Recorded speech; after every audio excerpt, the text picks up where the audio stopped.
Bienvenue donc à l'émission Érable en bref. Eh bien, aujourd'hui, nous recevons nul autre que Éric Lefebvre.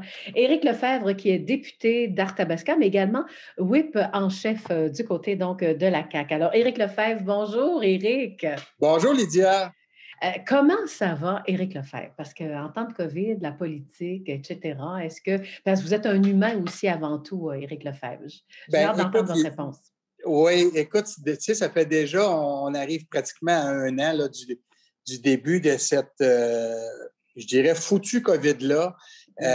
Puis ça a été une année vraiment là, rocambolesque. Tu sais, il faut savoir ici, dans mon rôle, là, je suis à Québec, même si on ne siège pas présentement, dans mon rôle de whip en chef, on a été un peu le point central là, de tous mes collègues pour toutes les questions qui arrivaient d'un peu partout au Québec.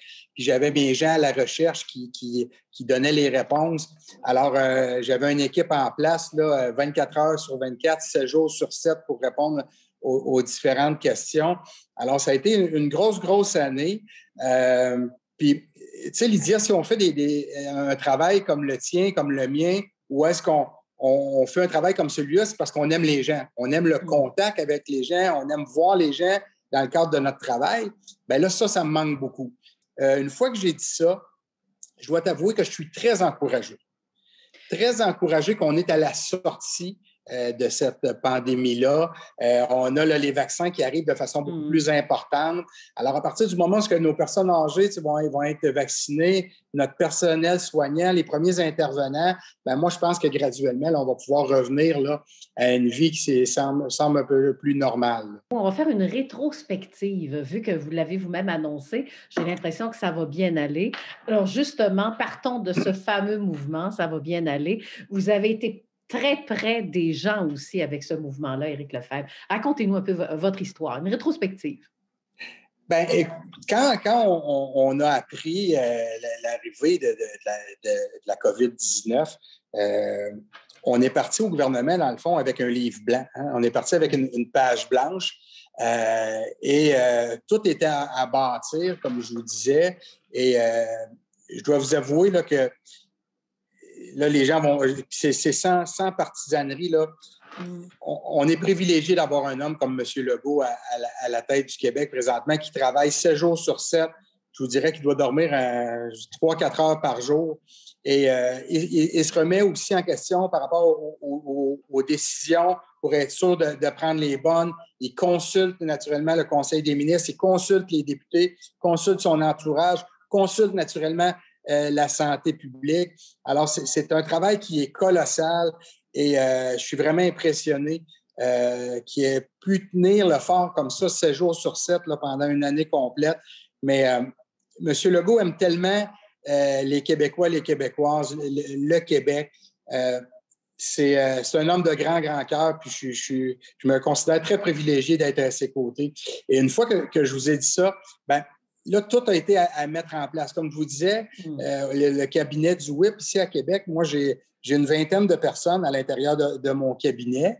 Puis, on s'occupe principalement là, de tous les députés, à part le Conseil des ministres. Donc, je m'occupe des 50 collègues. On s'assure par rapport aux communications dans leur comté, les bureaux de comté. Bon, on est un gros bureau de ressources humaines, dans le fond. Et bien là, notre rôle a été un peu modifié où on a dû justement recevoir l'ensemble des questions des collègues, des bureaux de circonscription.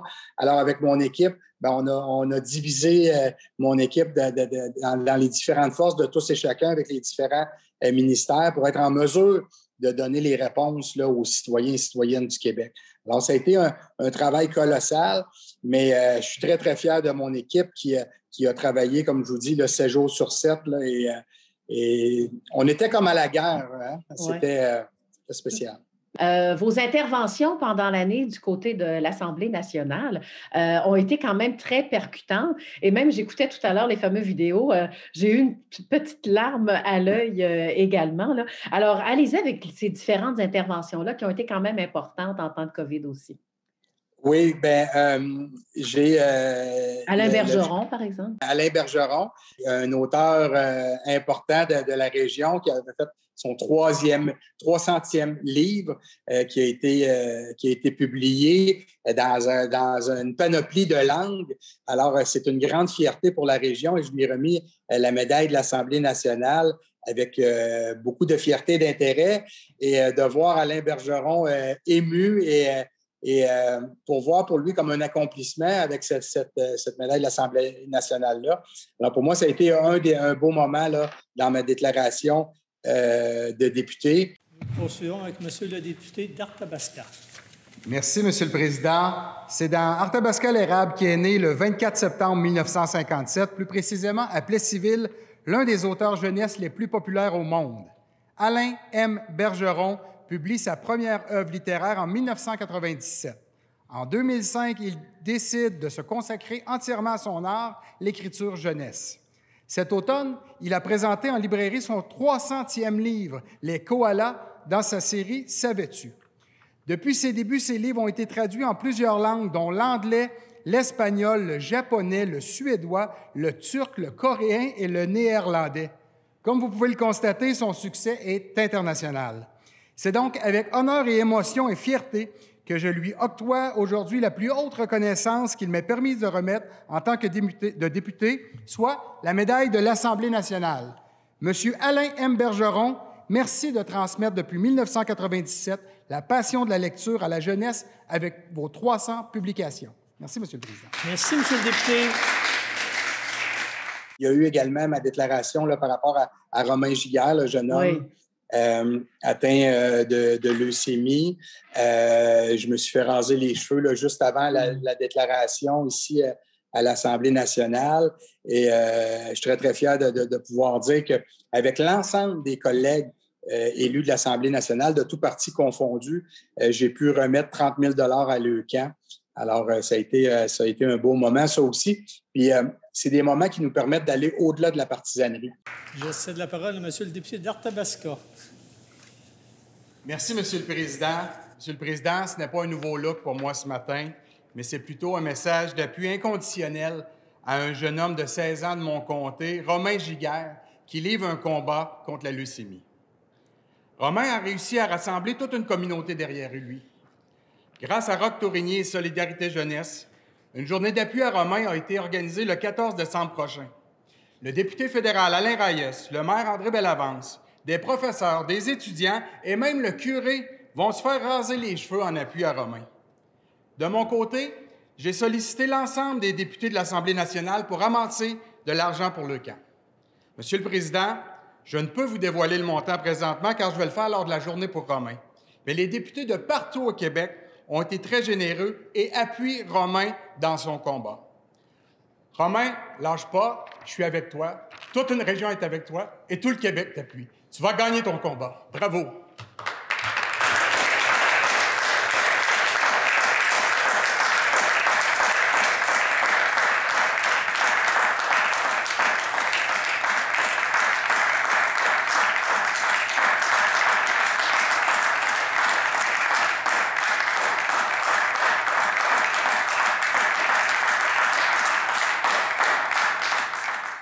On dirait que c'était plus fort, hein, au-delà de la partisanerie dans ce temps de pandémie. Là, on dirait qu'il y a comme des liens qui se sont créés entre différents partis. Ça, on ne se trompe pas là, de ce côté-là. Là. Non, du tout. Puis, tu sais, tantôt, j'ai fait le parallèle avec la guerre, là. Mais on allait vraiment à la guerre contre la COVID-19. C'est les vies humaines. La première chose qu'on voulait sauver, ce sont des vies humaines. Et quand on est rendu à parler de vies humaines comme une pandémie comme celle-là, ben là, la partisanerie n'a vraiment plus sa place. Et le premier ministre s'assurait d'avoir des rencontres avec les 3 chefs des oppositions à toutes les semaines. On avait 2 caucus par semaine. On avait 2 caucus également ministériels. Alors, les rencontres étaient très importantes pour s'assurer qu'on tire toutes dans la même direction pour passer à travers ça. Les grandes annonces qui ont été réalisées là, en temps de COVID, là, est-ce que vous pouvez quand même nous en nommer quelques-unes? Là? Oui, bien, il y a plusieurs choses qui ont été très importantes là, du côté de la région ici. Tout d'abord, on va avoir le privilège d'avoir une des premières maisons des aînés qui devrait être construite là, d'ici l'automne 2022, un projet de 41 millions de dollars. C'est 60 places pour les aînés et 12 places pour des adultes avec des besoins spécifiques. Alors, cette maison des aînés-là va être située à Victoriaville.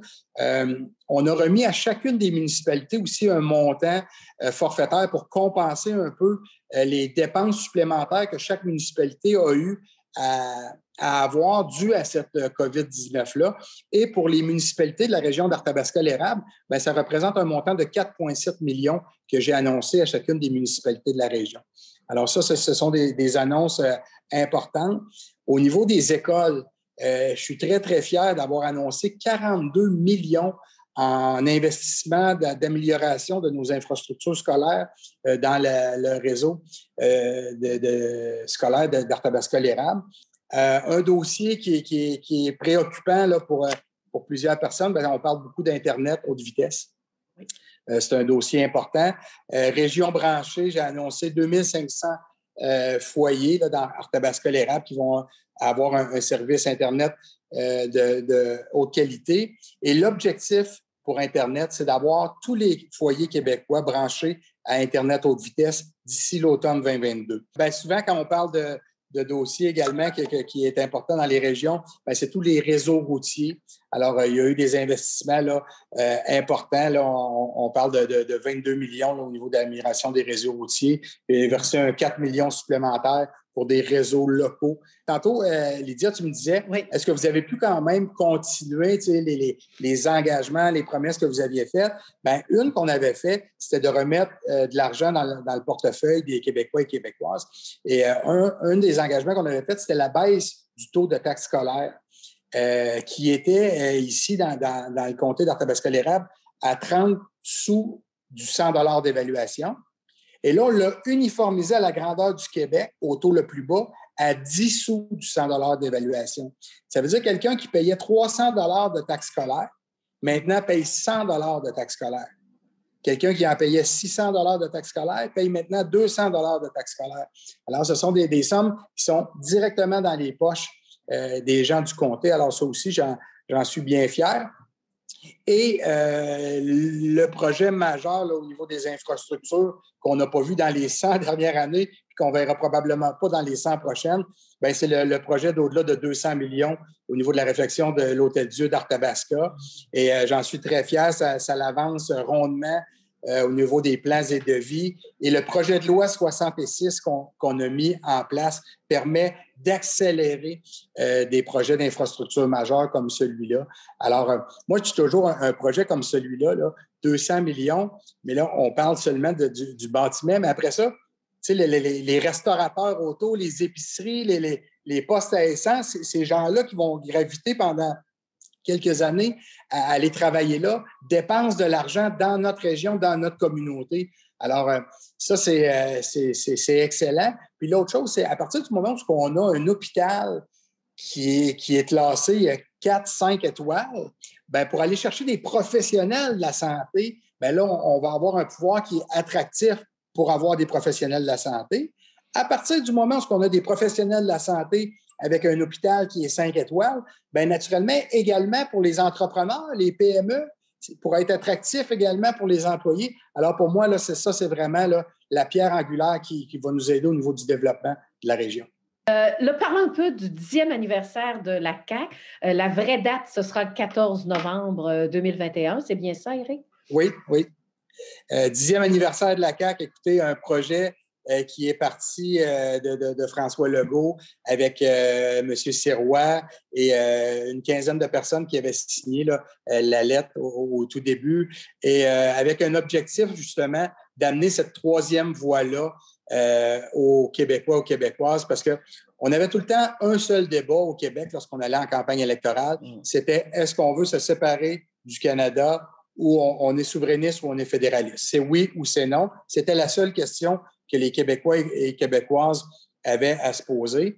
Ce que la CAQ a voulu faire en amenant cette troisième voie-là, c'est de dire, écoutez, c'est un Québec fort, mais à l'intérieur d'un Canada uni. Puis quand on dit un Québec fort, c'est qu'on veut que ce soit un Québec qui est nationaliste. qu'on ait le plus d'indépendance possible par rapport à notre système de santé, par rapport aux redevances qu'on reçoit du niveau fédéral, de dire, bon, ben, on va recevoir nos redevances, mais on va les utiliser de la façon dont nous, on veut bien mettre nos priorités ici au Québec.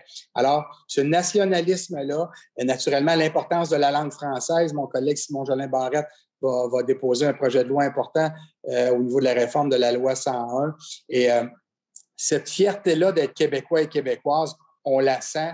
Et tu sais, Lydia, à travers des épreuves comme cette pandémie-là, il y a des valeurs qui reviennent. Hein? La solidarité, l'entraide.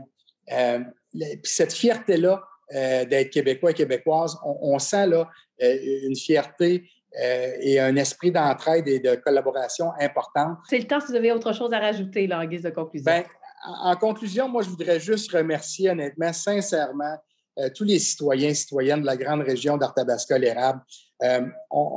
Tous les gens ont fait des efforts qui sont importants. Je sais que ça n'a pas été facile. Ça n'a pas été facile pour nos aînés qui ont été isolés. Je veux remercier les gens du personnel soignant de première ligne, autant dans les résidences que dans nos hôpitaux, dans les CHSLD, dans nos CLSC. Alors, je pense qu'on a fait un travail colossal et c'est important de remercier tous ces gens-là. Et encore une fois, je veux terminer sur un message d'espoir pour vous dire qu'on y arrive. Les vaccins arrivent en quantité. Alors, bientôt, on va pouvoir dire que ce cauchemar-là de COVID-19 va être derrière nous. Oui, parce que tout le monde, on ne pensait jamais vivre ça un jour non plus. Hein? Non, jamais, jamais. Non. On pensait que le phénomène de la grippe espagnole, finalement, c'était chose du passé. Alors, en tout cas, pour encourager les gens, est-ce que ça peut revenir, ce genre de pandémie? On ne le sait pas. Hein? Dans le fond, on est vraiment dans le néant. Hein? On ne le sait pas. On n'avait pas vu ça au cours des 100 dernières années. Alors, on ne le sait pas, mais on voit que, dans le fond, l'être humain peut être très fragile et la santé, c'est fragile. Alors, il faut profiter de chacun de nos instants. Puis lorsqu'on a la santé, on a vu des gens en pleine santé tomber au combat avec le COVID-19. Alors, c'est important de profiter de chaque jour qui passe puis de dire aux gens autour de nous qu'on apprécie, qu'on les aime, parce que, d'un fond, on ne sait pas, la vie peut être chamboulée du jour au lendemain. Voilà. Merci beaucoup, Éric Lefebvre, donc député d'Arthabasca, mais aussi whip du gouvernement. Voilà. Merci. Au revoir. Merci, Lydia.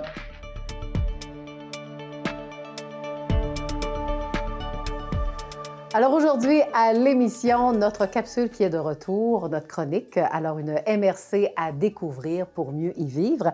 Et là, non, on ne l'avait pas oublié, oui, il est préfet de la MRC de l'Érable, mais il est aussi maire de Notre-Dame-de-Lourdes. Alors, on va vous parler de la municipalité de Notre-Dame, de Lourdes. Bonjour! Allô, bonjour, Lydia. Bonjour. Ben, j'ai parti ça un peu en musique. C'était pour donner le ton hein, ou encore la note en ce début d'entrevue. Alors, vous avez compris de quoi je voulais parler en premier. Hein? Ce serait quoi? Sûr. Tu voulais parler de la fête de la musique. Exactement. La fête de la musique qui est un joyau organisationnel chez nous où ça implique une centaine de bénévoles. Oui, événement international. Hein? C'est international. Lorsqu'il y a des événements internationaux comme les fêtes de musique, c'est diffusé à la grandeur du monde. On participe à tous les 21 juin, que la fête de la musique en France. C'est des Français qui ont parti ça. On est enregistré lorsqu'on le fait, nous aussi, le 21 juin, cette activité-là. Ils reçoivent nos images en France, puis même on peut leur parler. Là, fait que ben oui, super parce que c'est deux villes jumelles, hein, parce qu'il y a un autre Notre-Dame-de-Lourdes dans l'Europe. Alors, c'est dans ce sens-là, des villes jumelles. Hein? Oui, c'est ça. Voilà. Et ce qui est intéressant aussi, c'est que tous les artistes veulent être présents à la fête de la musique et tous les artistes le font bénévolement. C'est gratuit. Les artistes qui viennent se faire des prestations à la fête de la musique durant la fin de semaine, ils chargent 0 cent, 0 sous. Fait qu'imaginez, c'est rare ça, j'ai jamais vu ça, moi, des artistes qui viennent travailler bénévolement, là. C'est vraiment, vraiment impressionnant. Puis, il y a une liste d'attente. C'est ça qui est intéressant, c'est qu'il n'y a pas juste les mêmes tout le temps. Il y a toujours des nouveaux qui veulent se rajouter. Fait que c'est super intéressant. Puis ça amène des profits à l'organisation, ça amène une visibilité à la municipalité.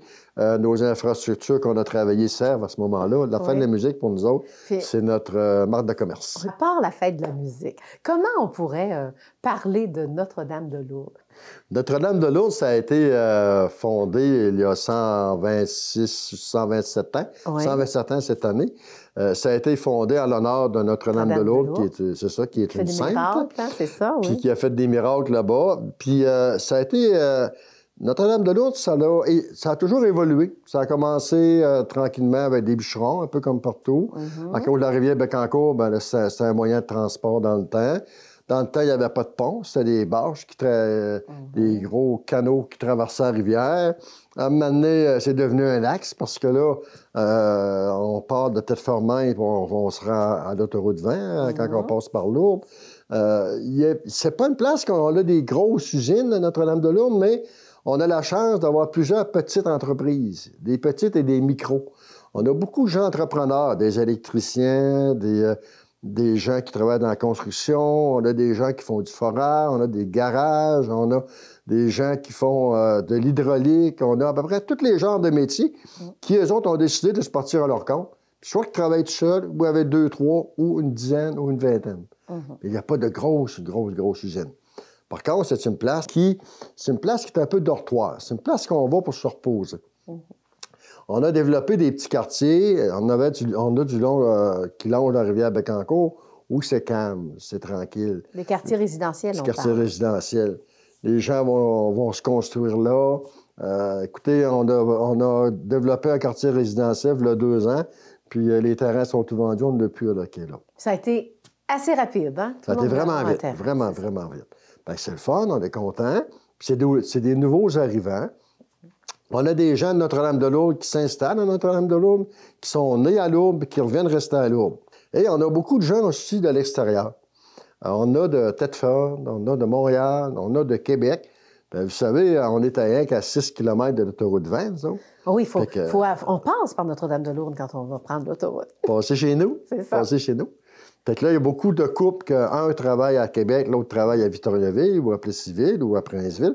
Fait qu'ils s'installent au milieu, puis ils élèvent leurs enfants, puis ils ont leurs enfants chez nous. Ce qui fait qu'il a fallu se construire une garderie. On a construit une garderie il y a 8 ans, mais là, elle est déjà pleine, donc on a déjà un projet de l'agrandir. Puis on a un autre projet pour garder des enfants. On veut inciter des familles à Notre-Dame-de-Lourdes qui pourraient avoir des garderies dans leur maison. Parce que là, on manque de place dans nos garderies. C'est un heureux problème d'avoir des jeunes de famille. Fait qu'on s'occupe de ces jeunes-là. On s'occupe aussi des personnes, je vais dire, entre 20 et 50 ans, d'âge moyen, qui, eux autres, ont plein d'activités. Ils ont des sentiers de bâche, de raquettes, de la patinoire, de ski de fond. On a ça en plein centre du village. Puis, on s'occupe aussi de l'autre, des personnes un peu plus âgées. Parce qu'on s'est rendu compte que les gens aiment rester chez eux. Puis pour rester chez eux, ils ont besoin de services. Puis il y avait un trou de service. Il y avait quelque chose qui ne se donnait pas au niveau du gouvernement. Fait qu'on a décidé, il y a 2 ans, d'engager une travailleuse de milieu qui, elle, si une personne seule n'a pas d'auto, a besoin d'aller prendre... il y a un rendez-vous pour aller voir son médecin. Julie, qui s'appelle, Mme Julie Bouchard. Julie va les accompagner. S'ils ont des formules à remplir par Internet et ne sont pas capables, elle va aller les aider. Mais c'est génial! C'est la petite madame-là, elle rend service à des gens à Lourdes, pas d'idée comment. J'ai un couple qui m'a témoigné, je peux en témoigner, un couple âgé qui avait mis leur maison en vente il y a 2 ans. Puis lorsqu'on a engagé notre travailleuse de milieu, qui a commencé à donner des services, ils ont levé la pancarte puis ils sont encore chez nous. Regarde, parce qu'ils ont de l'aide. Belle approche. Fait que pour nous, là, s'occuper des jeunes, des gens moyens de manger ou moins âgés, puis des gens plus âgés, c'est important. Mais c'est pas fini. On a des projets de développer d'autres services pour ces gens-là. Voilà. Exemple? Bien, écoutez, il y a un système de transport qui est fait présentement au niveau de la MRC de Transport l'érable. collectif, oui. Transport collectif est là, il passe chez nous, puis c'est très, très bien. Mais des fois, il y a des gens qui ont besoin d'un rendez-vous à une autre heure que l'autobus part. Puis il y a des bénévoles de chez nous qui se préparent à se monter un petit réseau pour transporter ces gens-là. Mais ça, vous l'avez fait pendant le début de la COVID, hein, d'aider les gens, là, c'est ça? Qu'est-ce qui s'est passé chez vous? On l'a fait chez nous, ça arrivait souvent, les gens avaient besoin des rendez-vous, mais surtout que les gens avaient besoin de faire des épiceries, ou faire des commissions à pharmacie. Fait que on avait une petite équipe de bénévoles qui se sont formés. Ils venaient à Plessisville ou à Victoriaville. Ils venaient chercher s'il y avait besoin. Ils payaient. Puis quand ils retournaient faire la livraison à la maison, ils se faisaient rembourser. Puis ça a rendu service à du monde. Elle a même pris le téléphone, Julie. Elle a appelé tous les résidents de Lourdes pour savoir comment ça filait, comment ça allait pendant le confinement. Et là, j'aimerais ça qu'on parle un peu de votre Église, l'avenir de votre Église, parce qu'on en parle partout dans le Québec. Ouais. Et je pense que ça touche également Notre-Dame de Lourdes. Alors, où on en est rendu avec le dossier, là?